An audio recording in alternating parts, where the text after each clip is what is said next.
Somali पुल के लिए 5,76,00,000 रुपया हमने मंजूर करवाया। ये वो 4 बड़े बड़े काम हैं जिसका इल्म आपको होना चाहिए। छोटे मोटे काम जो कारपोरेशन की जिम्मेदारी है, लेकिन वो काम हुए नहीं, तो हमें सरकार की अलग अलग योजनाओं से और अलग अलग डिपार्टमेंट से फंड ला करके हमने वो काम किया। हमने एक बड़ा गार्डन, जहां घरकुल योजना है, वहां पर जो है 5 करोड़ रुपए का एक बड़ा गार्डन हमने मंजूर करवाया है और उसका उद्घाटन हो चुका है। इंशाल्लाह वो काम शुरू होगा। मालेगांव वालों को हम तोहफे के तौर पर वो गार्डन देंगे इंशाल्लाह। अब मालेगांव के लोगों ने हमें दोबारा खिदमत का मौका दिया है। बहुत नामुसाइद, बहुत सख्त और मुश्किल हालात थे। बज़ाहिर ऐसा लगता था कि हम जीत नहीं सकेंगे, लेकिन अल्लाह की रहीम और करीम जात पर हमें एतमाद और भरोसा था।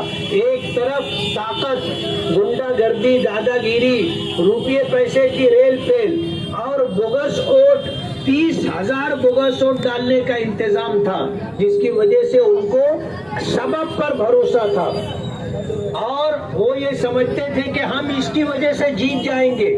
हमारे पास दुआ करने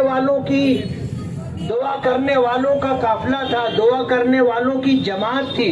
अल्हम्दुलिल्लाह हमने अल्लाह की जात पर एतमाद और भरोसा किया था और अल्लाह ताला ने हमारी लाज रख ली, हमें इज्जत बख्शी और हमें कामयाबी से हमकिनार किया। पिछला 5 साल उनके लिए इस उलझन और उधेड़बुन में गुजरा कि हम इतनी लंबी लीड से कैसे हार गए। 38,000 वोटों से हारे। दोबारा जीतने के लिए उन्होंने वो गैप खत्म करने के लिए बोगस वोटों का इंतजाम किया और उसमें एक हद तक वो कामयाब भी रहे। और उन्होंने अपनी सभाओं में और अपने जलसों में कहा कि हमने 40,000 बोगस वोटों का इंतजाम किया। हम तो 30,000 सुन रहे थे, उन्होंने 40,000 कहा।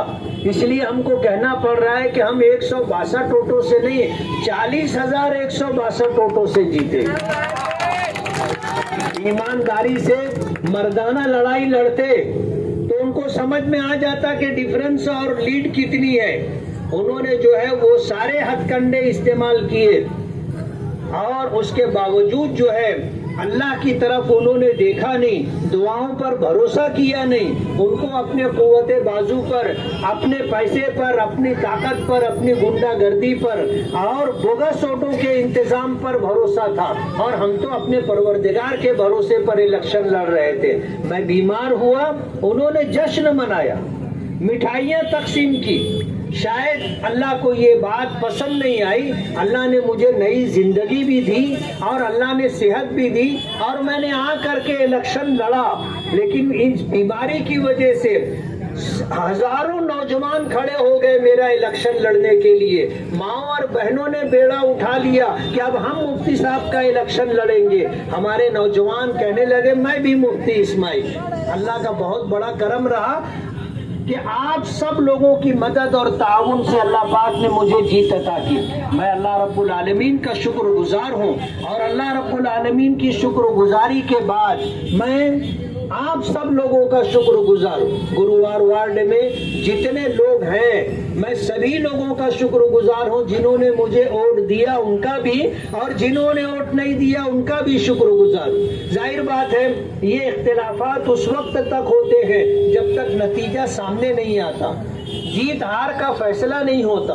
अब अल्लाह ने मेरे हक में जीत मुकद्दर फरमा दी है और मैं चुन करके आ गया हूँ, तो मैं सबका एमएलए हूँ। जिन्होंने वोट नहीं दिया उनका भी एमएलए हूँ और उनका भी काम करके मैं दूंगा। जिस रोड पर हम हैं, ये रोड आजाद नगर पुराने पुलिस स्टेशन से ले करके ये गांधी मार्केट के आगे तक इंशाअल्लाह इस रोड का प्रकरण हमने शुरू कर रखा है और इंशाअल्लाह उसकी मंजूरी के बाद ये रोड हम बना करके देंगे। और गुरुवार वार्ड में हमारे जितने वर्कर हैं, हमारे जितने वोटर हैं और हमारे जितने मुआविन और मददगार हैं, उनके मशवरे से ही उस वार्ड में क्या काम करना रहेगा इंशाअल्लाह हम वो काम भी करेंगे। और इस वार्ड में जो 2 नंबर के काम हो रहे हैं, जहाँ गांजा बेचा जाता है और जहाँ जहां जुए खिलाए जाते हैं और जहां कुत्ता गोलियां और नशा आवर चीजें फरोख्त की जाती हैं, इंशाअल्लाह उस पर कदगन लगाने के लिए और उसको बंद कराने के लिए हम पूरी कोशिश करेंगे इंशाअल्लाह। मैं अल्लाह की शुक्रगुजारी के बाद फिर आप लोगों का शुक्रगुजार हूँ। और कल बंबई में शपथ विधि है जिसके लिए आज लेटर मिला है, तो इंशाअल्लाह मैं अभी निकलूंगा बंबई के लिए और 2-3 रोज बंबई हूँ और फिर 10 तारीख को मालेगांव की सनत टेक्सटाइल के लिए टेक्सटाइल मिनिस्टर के साथ बैरिस्टर असदुद्दीन ओवैसी साहब ने मीटिंग लगवाई है और माइनॉरिटी डिपार्टमेंट और नितिन गडकरी और इसी तरह जो है अन्नपूर्णा मैडम जिनके हाथ में आंगनवाड़ी है, इन 3 मिनिस्टरों से मीटिंग लगाई है शोभाताई बच्चाओं ने। इंशाअल्लाह हम जाएंगे और 10-11 तारीख को दिल्ली में रहेंगे और वो मीटिंग करके फिर इंशाअल्लाह हमारी वापसी होगी। आप सभी हजरात का बहुत बहुत शुक्रिया।